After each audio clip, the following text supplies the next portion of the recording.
Bloomberg Audio Studios. Podcasts, radio, news.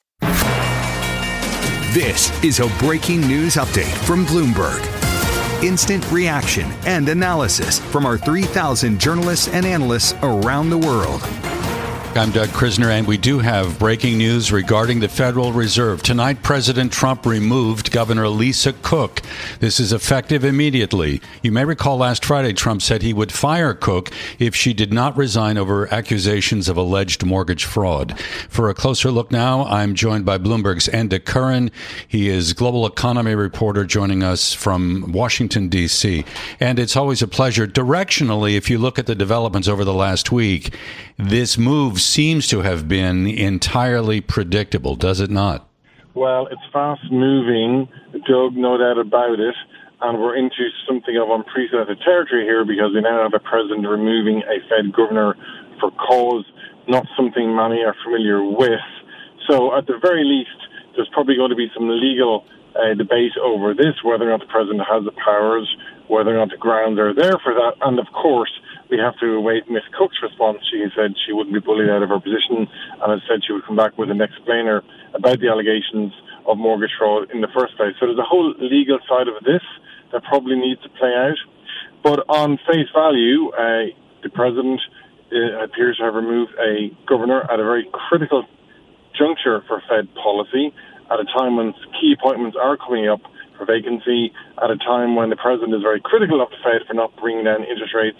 So certainly it would suggest that if this vacancy does come through, it's an opportunity for the president to put someone in there who shares his view on the economy. So last week we know that Bill Pulte, he is the head of the Federal Housing Finance Agency, referred this case to the Department of Justice for some type of investigation. Do we know whether that has taken place so far?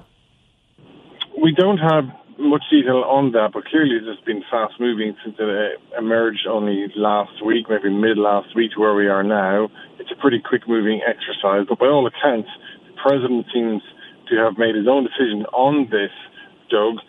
It's clearly going to come as a surprise, I think, to a lot of observers and analysts that it has reached the point that it has so quickly, and now that raises questions about where next. And as I was saying earlier, on the one hand, one would assume there's still a legal story in this to play out.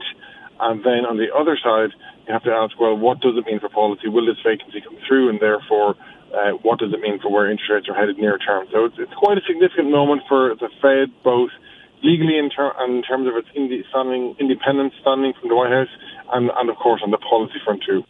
Is there risk, I mean, at least from the point of view of the markets, that we're going to see much less independence on the part of the Fed? Well, look, there will be a perception about this. Much will depend on what comes out of the legal side of this, whether or not these allegations stand up in the first place, for example. But there certainly will be perception around it that it's more political pressure on the Fed for sure. Thank you so much. Bloomberg's Enda Curran, global economy reporter, joining from Washington, D.C., helping us understand a little bit more about the breaking news tonight regarding the Fed. President Trump removing Governor Lisa Cook effective immediately. Last Friday, he said that he would fire Cook if she did not resign over accusations about alleged mortgage fraud.